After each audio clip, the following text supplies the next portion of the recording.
গুরুত্বপূর্ণ একটা খবর দর্শক।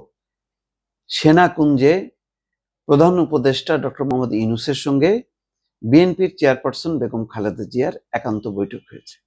এইটুকুই খবর।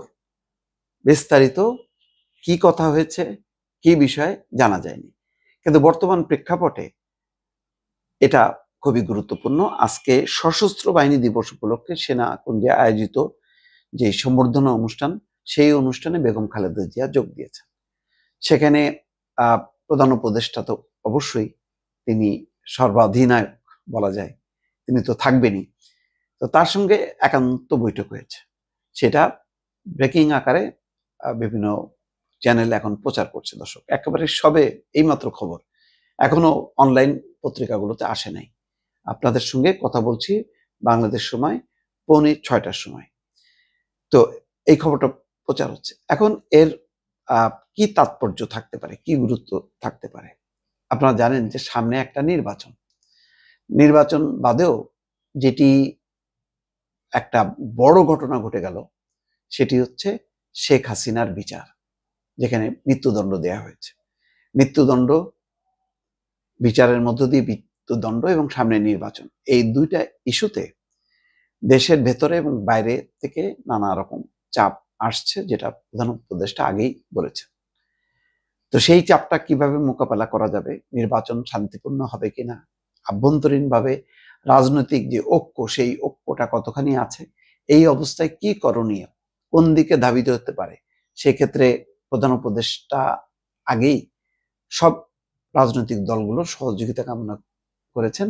সিইসি এই পর্যন্ত যে 2-3 দফা বৈঠক হয়েছে, প্রত্যেকটা বৈঠকে বলেছেন যে একটা শান্তিপূর্ণ নিরপেক্ষ নির্বাচন হবে, সেই নির্বাচনে আপনারা সাপোর্ট করবেন। ডক্টর মোহাম্মদ ইউনূসও নিশ্চয়ই বাংলাদেশের এই মুহূর্তে প্রধান একটি রাজনৈতিক দল বিএনপি, তার প্রধান হিসেবে বেগম খালেদা জিয়ার কাছে সেই সহযোগিতাই চাইবেন। ইতিমধ্যে নানা রকম কিছু বিব্রতকর ইস্যু আছে, যে ইস্যু নিয়ে অন্তর্বর্তী সরকার চাপের মধ্যে আছে। জামাত, পিআর, গণভোট, এইসব দাবিতে আন্দোলন করেছিল। অন্যদিকে চট্টগ্রাম বন্দর নিয়েও একটা স্পর্শকাতর সিদ্ধান্ত হয়েছে।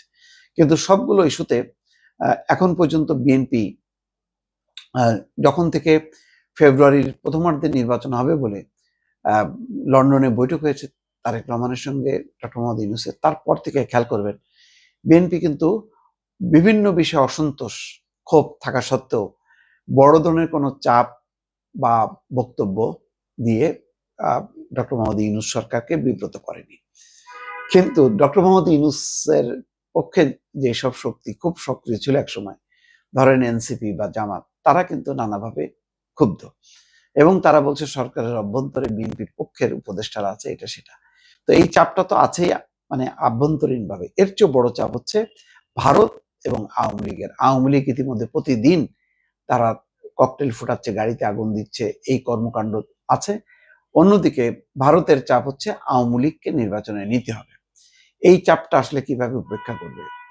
নিয়ম অনুযায়ী যেহেতু কার্যক্রম নিষিদ্ধ, দলের নিবন্ধন নেই, আওয়ামী লীগের নৌকা প্রতীক নাই, সুতরাং এই পর্যায়ে এই আগামী নির্বাচনে, যেটি ত্রয়োদশ জাতীয় সংসদ নির্বাচন হচ্ছে, সেই নির্বাচনে আওয়ামী লীগের কোনো সম্ভাবনা নেই, এটা পরিষ্কারভাবে ডক্টর মোহাম্মদ ইউনূস জানিয়েছেন। কিন্তু প্রতিবেশী দেশ ভারত এটা মানতে নারাজ, এবং হয়তো কোনো কোনো পশ্চিমা দেশ চাপ দিতে পারে। সেই চাপের মুখে সরকার কি করবে, কি সিদ্ধান্ত হওয়া উচিত, হয়তো এই বিষয়গুলো নিয়ে আলাপ আলোচনা করতে পারে।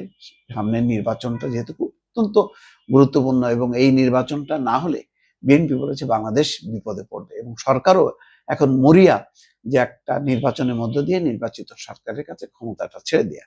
এই পর্যায়ে আভ্যন্তরীণ রাজনৈতিক ঐক্য মানে অটুট রাখা এবং বাইরের যে চাপ, সেটা মোকাবেলা করা, এই দুইটি পর্যায়ে আজকে সেনাকুঞ্জের ঘটনাক্রমে হয়তো আজকে ডক্টর মোহাম্মদ ইউনূস এবং বেগম খালেদা জিয়া হাজির হয়েছেন। হয়তো তাদের আগে থেকেই সেরকম একটি কথা ছিল যে এই উপলক্ষে তারা একান্তে কথা বলবেন, সেই বৈঠকটি হয়তো হয়েছে। তারপরও আমরা অপেক্ষায় থাকবো যে কি বৈঠক হয়েছে, কি কথা হলো, সেটা নিশ্চয়ই আমরা জানতে পারবো অফিসিয়ালি। দর্শক, ভালো থাকবেন। আল্লাহ হাফেজ।